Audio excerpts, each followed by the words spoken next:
What are some of the feelings? What? I hope I don't get hurt. I don't get hurt. Reach out to... Stop yourself. And then you break your wrist. Right. An insurance adjuster, I know. That's right. Anything else? I've heard people say they're embarrassed because they don't want people to embarrassment. Fear. But once you fall, your fear of falling, right, increases. And when you're afraid, what happens when we're afraid? You tense. You stop breathing.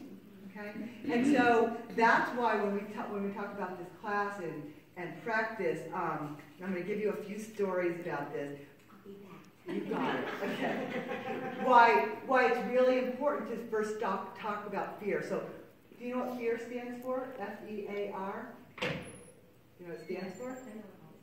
False evidence appearing real. Okay.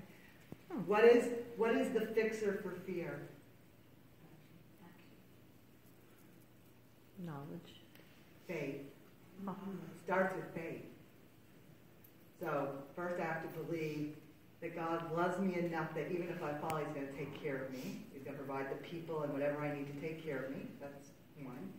And two, having the knowledge of that I know the things I need to do so that I don't get hurt, but if I do get hurt, that I'm still going to be okay.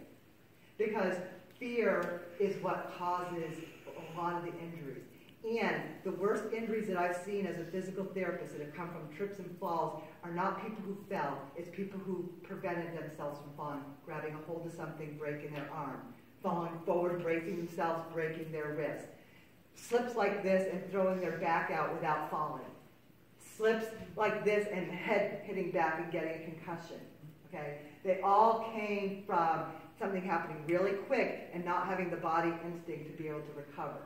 So my husband tells me I'm the most graceful faller there is. And I am, and I do fall. And the reason I fall is because I'm a little ditzy and I don't always pay attention to my surroundings. But if I go to fall, what I do is my instinct, because I practice them, is to relax. And I relax. And so, like a lot of times, you know how men want to hold your arm to help you? I always tell my husband, don't hold my arm, because if you fall, I'm not going down with you. Okay? And two, I'm going to hold on to you, so if I start to fall, I'm not yanking you down and hurting you as well, and then I can actually be out of your way. So I hold him. He tells me it's because I don't trust him, but it's really not that. We've been married like 30 years. And I've had some amazing falls. I ride horses. So I've had a horse at a full gallop going around out of control, out of a field, but I couldn't do anything, so I just was going to ride him and my saddle flip and fall out of the saddle and be able to roll right across the field because I pretty much thought I was going to die. So I said, okay, God, I'm in your hands, and let go, and rolled across the field, no injury.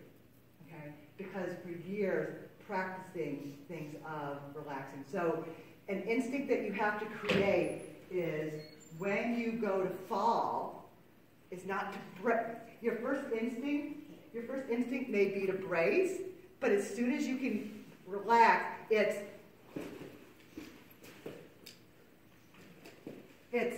being able to relax. It's being able to breathe out and relax. And it happens quick. So it's something that you actually have to practice. So when we look at prevention of injury from falling, we start with faith. We go back to our breath, which is you're practicing your breath enough and you're doing enough stuff to keep your body limber. And you practice getting on the floor and off the floor. And I brought this mat. Anyone can try, but I'm not going to push you over and really practice that way.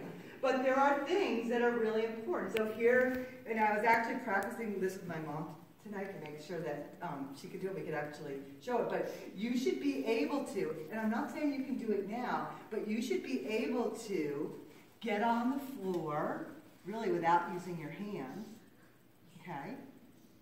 And getting off the floor, and if you can, at least getting off the